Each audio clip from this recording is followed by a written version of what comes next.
Before we begin tonight's story, take a moment to get comfortable. Let your body settle into whatever position feels easiest.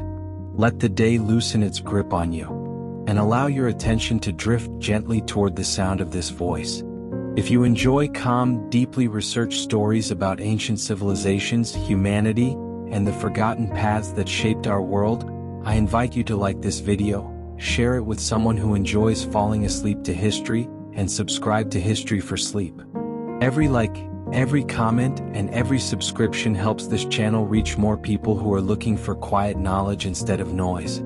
Tonight, I want to tell you about a place that existed before written history, before kings, before empires, before memory itself learned how to record the past. It was a city older than history, and today, no one lives there anymore. There were no final battles, no sudden destruction, no single moment where everything ended. Instead, this city faded slowly, quietly, and completely. And in doing so, it left behind one of the most important lessons humanity has ever learned, even if we rarely listen to it. Long before skyscrapers, before roads stretched across continents, before nations imagined borders, human beings began doing something extraordinary. They stopped moving. For most of our existence, humans were wanderers. We followed animals. We followed seasons. We followed food. Movement meant survival. But at some point, something changed. People began to stay. They built shelters that lasted longer than a season. They planted food instead of chasing it. They formed communities not meant to dissolve after winter. And in a quiet corner of what is now modern-day Turkey, one of the first great experiments in human living began. This place is known today as Çatalhöyük. But when people lived there, it had no name we know. It didn't need one. It was simply home. Çatalhöyük was already ancient by the time the pyramids were built. It was old when Stonehenge was still a distant idea.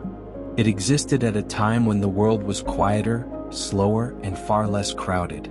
At its height, thousands of people lived there.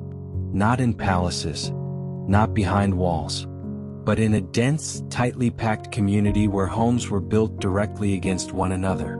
There were no streets. People walked across rooftops. They entered their homes through holes in the ceiling. Ladders led down into warm, enclosed spaces filled with life. Inside, families cooked, slept, worked, and remembered their dead. Yes, their dead. Because in this city, the dead were not buried far away. They were buried beneath the floors, under beds, under hearths, under the places where life continued every day.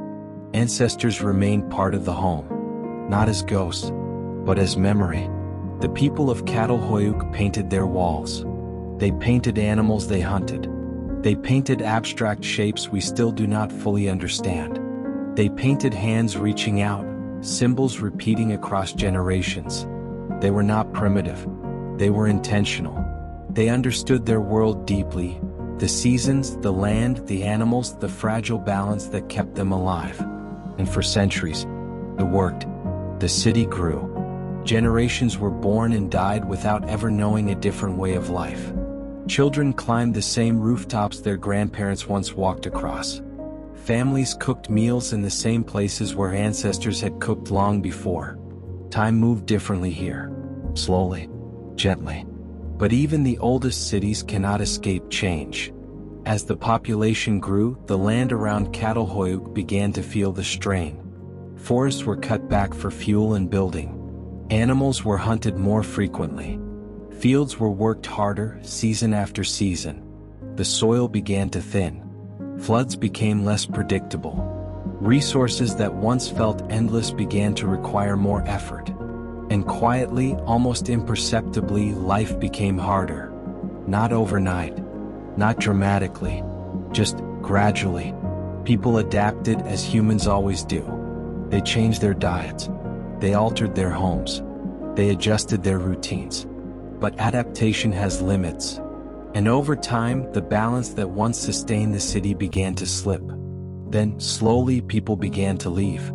Not all at once. One family at a time. One generation deciding to try somewhere new. The rooftops grew quieter. Homes were abandoned. Walls collapsed inward and were never rebuilt. Eventually the ladders were no longer lowered. And Çatalhöyük, once full of voices, footsteps and life, returned to silence. The earth covered it gently, layer by layer, until memory itself forgot it was ever there. Thousands of years later, archaeologists would uncover the remains. They would stand where people once lived, laughed, mourned, and dreamed, and they would realize something profound. This city didn't fail because of war. It didn't fall because of invasion. It simply reached the limits of its environment and moved on. But Çatalhöyük was not alone. Across the ancient world, other cities rose even earlier. Some still exist today, though their original inhabitants are long gone. One of them lies near the Jordan River, a place so old that it challenges our understanding of time itself. Jericho. Jericho may be the oldest continuously occupied settlement in human history. People lived there over 10,000 years ago. They built walls before warfare as we know it existed. They dug wells before cities became common. They understood water, land, and survival at a level that still impresses modern researchers. Jericho thrived because of water. Springs flowing from the earth made life possible in an otherwise harsh landscape. As long as water flowed, people stayed. Civilizations rose and fell around it. Empires came and went. But Jericho endured. Still, even Jericho was not immune to abandonment. There were times when it was left behind. Times when drought, climate shifts, or social change made life unsustainable. Each time the city slept. And when conditions improved, people returned. Jericho teaches us something different. That survival is not about permanence, but timing. Knowing when to stay. Knowing when to leave. Farther east, another ancient world emerged. Along wide rivers that flooded predictably, feeding the land with rich soil. The Indus Valley civilization. Cities like Harappa and Mohenjo-Daro were marvels of planning. Grid streets, drainage systems, standardized bricks. This was a civilization that valued order, hygiene, and structure. They built for the long term, and for centuries they flourished. But then, they too faded. No signs of massive destruction. No clear evidence of conquest. Instead, rivers changed course. Climate patterns shifted. Trade routes dissolved. And the cities emptied. People moved on. The streets filled with dust. The drains fell silent. And one of the greatest civilizations of the ancient world quietly disappeared from daily life. These cities share something important. They remind us that human settlements are not eternal. They are agreements between people and the land. When that agreement breaks, the city ends, not in a moment, but in a slow, almost peaceful release. As you listen now, you are surrounded by cities that feel permanent. Concrete, steel, lights that never seem to go out. But every city, no matter how powerful, is part of the same ancient experiment. Can humans live here, sustainably, for long enough? Tonight's story is not meant to make you uneasy. It is meant to place you gently within a much longer timeline. One where endings are not failures, but transitions. The people of these ancient cities did not vanish. They adapted. They moved. They became something new. And so did humanity. As your breathing slows, you don't need to hold on to every detail. Let the images come and go. Rooftops under moonlight. Quiet rooms beneath the earth. Cities sleeping beneath layers of time. The world has been here much longer than us. And it will continue quietly long after we rest. For now, you can rest too. As centuries passed, the earth kept its secrets well. Wind moved across empty rooftops. Rain settled into abandoned rooms. Seeds found their way into cracks where people once slept. Nature does not rush to erase us. It simply waits. What remains of these ancient cities is not a warning carved in stone, but a quiet conversation across time. When archaeologists first uncovered places like Çatalhöyük, they were struck not by grandeur, but by intimacy. These were not cities built to impress gods or conquer enemies. They were built to live. Every wall, every hearth, Every painted symbol tells the story of ordinary days repeated over thousands of years. Meals cooked, children raised, aging bodies laid gently beneath familiar floors. There is something profoundly calming about that. The realization that even at the very beginning of civilization, life was not so different from now. People worried about food. They cared for family. They tried to make sense of the world around them. The people of Çatalhöyük lived closely together. So closely that privacy as we understand it barely existed. Sound traveled easily. Smells lingered. Everyone knew everyone. And yet, conflict appears surprisingly rare in the archaeological record. There are no mass graves. No layers of destruction from war. Instead, there is cooperation. Shared spaces. Shared rituals. Shared survival. This challenges the idea that early cities were violent or chaotic. Instead, they seem careful, deliberate, designed around balance rather than dominance. But balance is fragile. As the climate shifted over generations, small changes accumulated. Rainfall patterns altered slightly. Soils grew less forgiving. The effort required to maintain daily life slowly increased. What once felt sustainable began to feel heavy. And so, without panic, people adapted the only way they could. They left. This is important to understand. Leaving was not failure. It was wisdom. The idea that a city must exist forever is a modern expectation. Ancient people did not think that way. They understood impermanence. They understood that survival sometimes meant walking away from what you built. Jericho offers another version of this understanding. It was abandoned and resettled many times. Each layer tells a different story. Different tools. Different homes. Different beliefs. But the same springs. The same land. Jericho survived because people allowed it to sleep when conditions were wrong. They did not force it to continue. They returned only when it was ready to support them again. There is something deeply human in that patience. The Indus Valley cities speak a quieter language. Their streets were orderly, their buildings consistent. There is little evidence of kings or grand monuments. No obvious palaces. No towering temples. Instead, there is infrastructure, careful planning. A society focused on function rather than spectacle. And when the rivers shifted, when floods became unpredictable, when trade connections weakened, the cities loosened their grip. They did not cling to stone and brick at the cost of survival. They dispersed.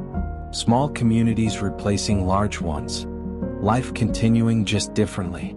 These ancient cities did not die. They transformed. That transformation is often lost in modern storytelling. We like endings. We like collapse narratives. But ancient life rarely ended in collapse. It drifted. It changed shape. It softened into something else. As you listen now, your own thoughts may drift. That is part of the experience. You don't need to track every detail. Let the story wash over you like layers of earth settling over time. Cities rise. Cities rest. Humanity continues. One of the most fascinating aspects of these early settlements is how little they separated themselves from nature. There were no sharp boundaries. Fields blended into homes. Animals lived alongside people. The land was not conquered, it was negotiated with. Modern cities often feel like declarations. Ancient cities felt like conversations. And when the conversation became difficult, people listened. They moved. They adjusted. They survived. Tonight, this story is not asking you to worry about the future. It is offering perspective. Humanity has faced change before. Far greater change than we often imagine. And each time it adapted. Not through force, but through flexibility. As your breathing grows slower, notice how the story itself mirrors its message. Nothing sudden. Nothing demanding. Just a steady unfolding. The ancient world does not rush. It waits for you to be ready to hear it. And if you fall asleep before the end, that is perfectly fine. The cities slept too. They rested for centuries.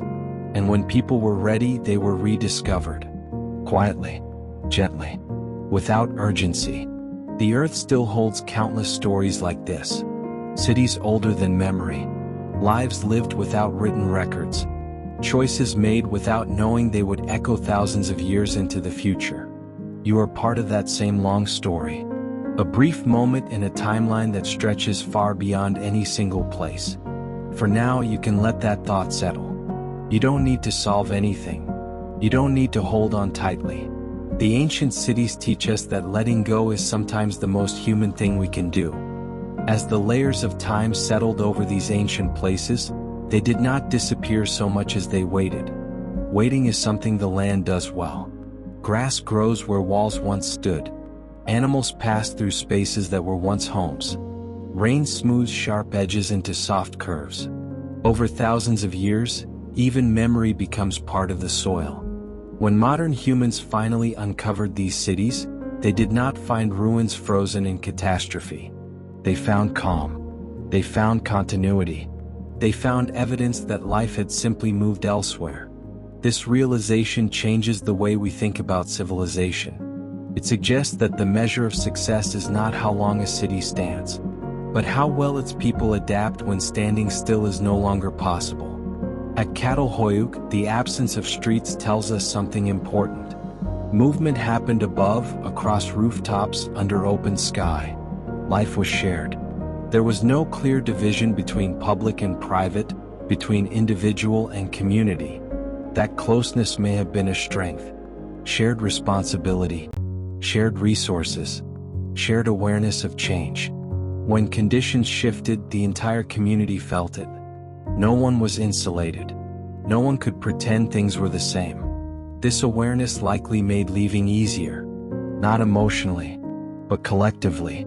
In contrast, later civilizations often separated power from consequence. Those who made decisions lived far from the effects. Ancient cities remind us that closeness can be protective. That awareness is a form of resilience. Jericho's long story teaches another quiet lesson. It shows that continuity does not require constant presence. A place can matter even when it is empty. It can hold potential, can wait. People returned to Jericho again and again because the land allowed it. The spring still flowed. The earth still offered support. This rhythm of use and rest is something modern societies often forget. We build as if nothing will ever need to pause. But the ancient world understood cycles. Growth, rest, renewal. The Indus Valley cities reveal a different kind of wisdom. Their uniformity suggests cooperation on a massive scale. Standards, planning, shared values. And yet, when environmental pressures increased, this coordination loosened. Large cities dissolved into smaller communities, not because of chaos, but because of adjustment. This challenges the idea that complexity is always progress. Sometimes simplification is survival. As you listen now, your mind may wander between images. A ladder descending into a quiet home. Water flowing steadily from an ancient spring. Wide streets empty beneath a soft sky. These images are not meant to demand attention. They are meant to accompany you. The ancient cities were not built to be remembered. They were built to be lived in. And when living there no longer made sense, people let them go. That ability to release is one of humanity's oldest skills. We often think of adaptation as innovation. But sometimes adaptation is acceptance. Acceptance that conditions have changed. Acceptance that clinging can cause harm. Acceptance that survival may require movement rather than resistance. These lessons are not dramatic. They don't shout. They whisper. And whispers are easy to ignore in a loud world. That is why stories like this matter.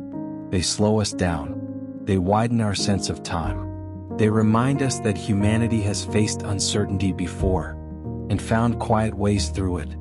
As the night continues around you, notice how still everything feels. The same stillness that filled those ancient rooms long after the last footsteps faded. Stillness is not emptiness. It is potential at rest. You don't need to stay awake for what comes next. You don't need to hold every idea. Let the story become like a distant landscape passing slowly outside a window. The ancient cities are not asking anything from you. They are simply sharing what they learned. That permanence is an illusion. That change is natural. That moving on can be an act of wisdom. And that rest is part of every long journey. You can allow yourself to rest now. The earth has done this many times before. It knows how to hold stories safely until they are needed again. If we linger a little longer inside these ancient cities, we begin to notice details that only emerge when time slows. At Çatalhöyük, every house followed a familiar pattern. Raised platforms along the walls for sleeping. Central hearths for warmth and cooking. Walls renewed again and again with fresh layers of plaster. Each time a wall was replastered, traces of the past remained beneath it. Older paintings, faint outlines of hands, symbols that lost their meaning long before the city itself was forgotten. This layering tells us something important. The people of Çatalhöyük were not obsessed with preserving the past exactly as it was. They honored it, but they built over it. Memory was something lived with, not frozen.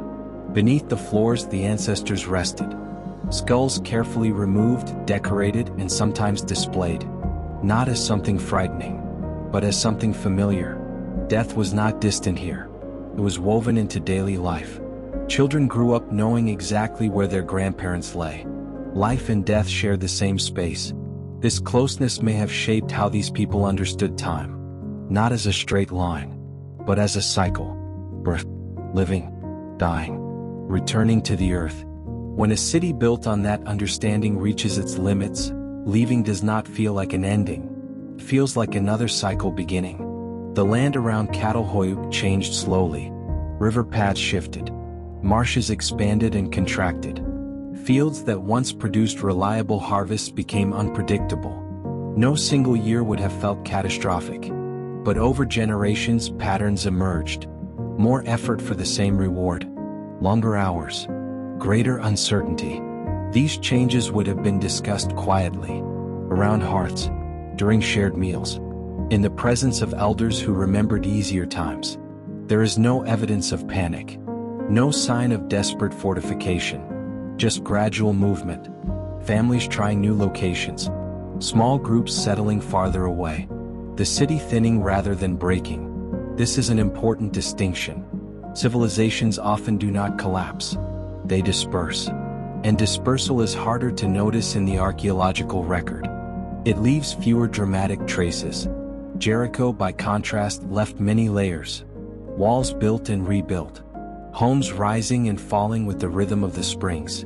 Each layer reflects a decision. To stay, to leave, to return. The people of Jericho were deeply attuned to water. They understood its cycles. When water was plentiful, the city thrived. When it diminished, life grew difficult. Rather than forcing the land to comply, people adapted. They left during harsh periods. They returned when conditions improved. This flexibility allowed Jericho to persist longer than almost any other settlement on Earth. Not because it never changed, but because it did. The Indus Valley cities introduce another dimension: scale. These were large, complex urban centers. Thousands of people coordinating daily life. And yet, even at this scale, we find no clear signs of rigid hierarchy. No towering statues of rulers. No palaces dominating the landscape. Instead, we find uniformity. Homes built to similar standards. Streets laid out carefully. Public infrastructure prioritized. This suggests a society that valued balance. And when balance became difficult to maintain, it adjusted. As rivers shifted course, something rivers have always done, the agricultural systems that supported these cities became unstable. Floods became either too intense or too scarce. Trade routes weakened. Resources grew uneven. Rather than forcing cities to persist at all costs, people dispersed into smaller communities. Life did not end. It changed shape. This challenges a deeply ingrained modern idea. That progress is linear. That bigger is better. That permanence is success. Ancient civilizations did not share this belief. They understood that survival sometimes means knowing when to release complexity. As you listen, notice how the story itself expands rather than rushes. There is no single turning point. No moment when everything changes.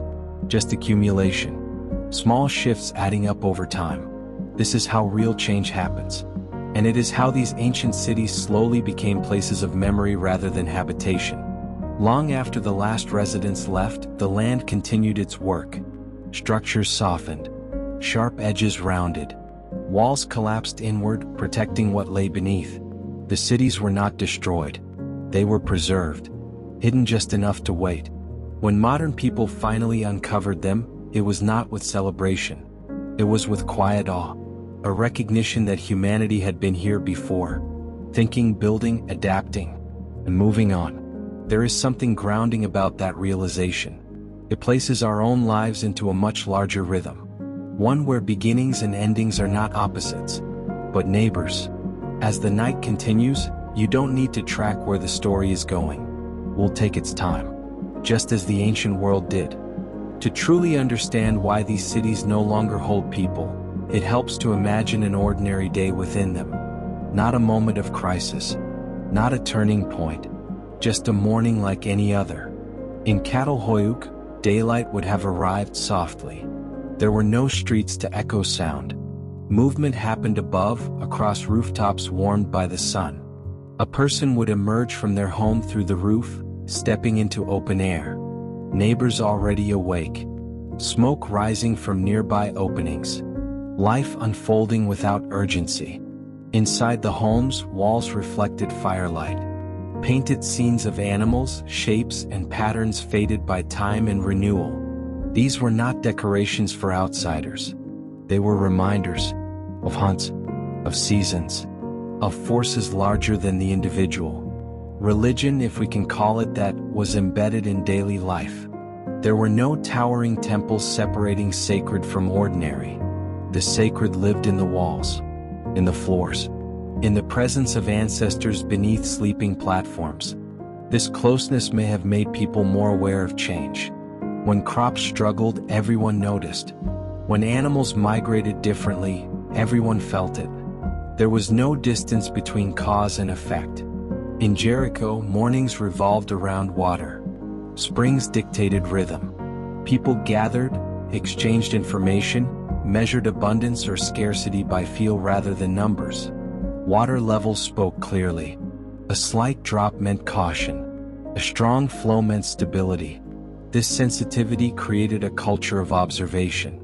People who live closely with land become skilled readers of subtle signs. Cloud patterns, soil texture, the behavior of animals. These skills are difficult to preserve when societies grow too large. In the Indus Valley, the scale was different, but attentiveness remained. Drainage systems were meticulously maintained. Water was controlled, not dominated. Flooding was anticipated, not resisted blindly. Even so, nature shifted beyond prediction. Rivers changed course. Land that once supported cities no longer could. This was not failure of intelligence. It was the limit of control. And when that limit became clear, people adjusted. One of the most remarkable aspects of these ancient places is what they lack. There is little evidence of desperate last days. No signs of sudden abandonment. No valuables left in panic. People took what mattered. They planned. They had time. This suggests foresight. Communities recognizing gradual decline and responding thoughtfully. Leaving before crisis forces their hand. This is a skill rarely celebrated. We admire builders, conquerors, those who expand, but those who know when to stop, when to leave, are equally wise. As the cities thinned, social structures loosened. Extended families moved together. Networks reshaped. Knowledge traveled with people.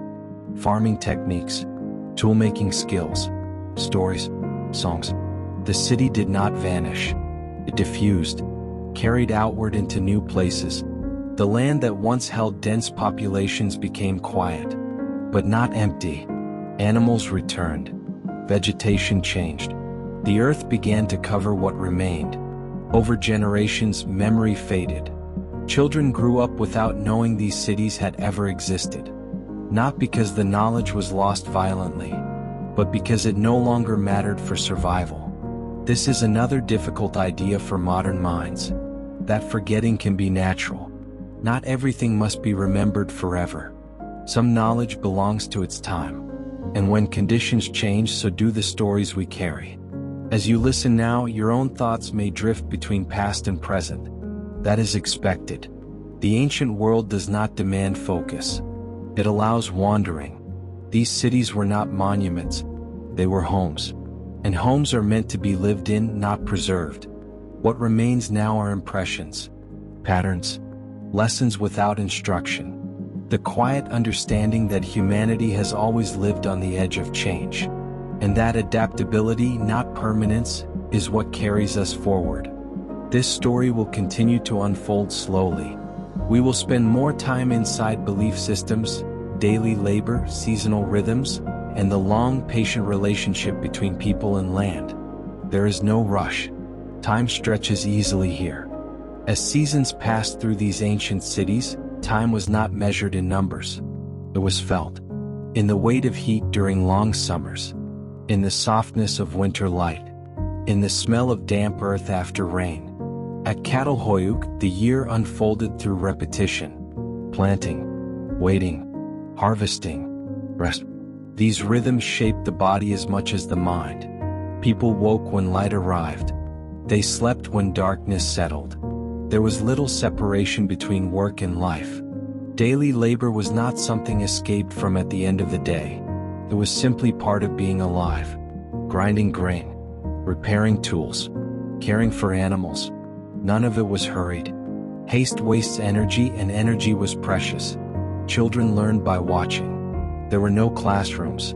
Knowledge passed through hands, through shared tasks, through quiet correction. Mistakes were part of learning. Time allowed for them. This patience extended to the land itself. Fields were not endlessly exploited. When soil weakened, people noticed. Yields dropped slowly. Plants told the story before numbers ever could. The response was not immediate abandonment, but careful observation. Adjustments. Small shifts. Only when the balance no longer returned did movement begin. In Jericho, seasonal change was inseparable from water. The springs defined life. A strong flow meant confidence. A weak one brought caution. The city's long history is marked by these fluctuations. Periods of growth followed by rest. Occupation followed by absence. Each absence allowed the land to recover. This rhythm made Jericho resilient. Not because it resisted change, but because it embraced cycles. The Indus Valley cities lived with a different kind of rhythm. Monsoon patterns, river flooding, trade seasons. Life depended on predictability, but predictability is never guaranteed. For centuries the systems worked. Drainage channels carried water safely away. Streets remained clean. Homes stayed dry. Then slowly the river shifted. Not dramatically, not suddenly. Just enough to disrupt the balance. Fields flooded at the wrong times. Water arrived too late or too forcefully. Each adjustment required more effort, more coordination. Eventually, the scale of the cities became a burden. Smaller communities were easier to adapt. So people adjusted their lives to fit the land, rather than forcing the land to fit their lives. This pattern appears again and again across early civilizations. Flexibility over force. Movement over resistance. Ancient people understood something modern societies often struggle with. That control has limits. And beyond those limits, wisdom lies in change. As these cities grew quieter, sound itself changed. The constant murmur of life softened. Footsteps became rare. Fires burned less frequently. At night, darkness returned fully. Stars reclaimed the sky. Animals moved freely through spaces once shaped by human hands. The cities did not feel abandoned. They felt paused, waiting. Time passed without witnesses. Wind eroded walls gently. Rain filled low places. Plants rooted in the remains of homes. The earth began its slow work of preservation. Long after people had gone, the shape of life remained visible. Platforms, hearths, paths worn into rooftops. These traces would sleep beneath soil for thousands of years. not hidden intentionally, simply left behind. As you listen now, notice how the story carries no urgency. Ancient life moved at the pace of necessity, not expectation. There was no need to rush toward the future. Survival depended on awareness, not speed. This perspective can feel unfamiliar. We are surrounded by clocks, deadlines, pressure. The ancient cities offer a different relationship with time. One where patience is not passive, but active, a skill practiced daily, a form of intelligence. And as these cities slowly emptied, patience remained. People trusted that leaving did not erase what they had built. They carried their knowledge forward. They adapted it. They lived on. The cities themselves became part of the land's memory, quiet, undemanding, holding space for stories that would one day be rediscovered. There is no rush to reach that rediscovery. For now, we remain in the long middle, where life continues gently changing shape. As the centuries stretched on, the story of these ancient cities became less about stone and more about people. People who understood something quietly profound. That a city is not a permanent thing. It is an agreement between humans and the land they depend on. As long as that agreement holds, a city lives. When it no longer does, the city rests. Çatalhöyük rested because the balance that sustained it slowly shifted. The land grew less reliable. Resources spread thin. Life demanded more energy than it returned. Rather than forcing permanence, people chose continuity. They carried their families, their skills, their stories elsewhere. The city did not fail. It fulfilled its purpose. Jericho rested many times and woke many times. Its springs allowed life to return again and again. What makes Jericho extraordinary is not uninterrupted occupation, but repeated renewal. It survived because people allowed absence.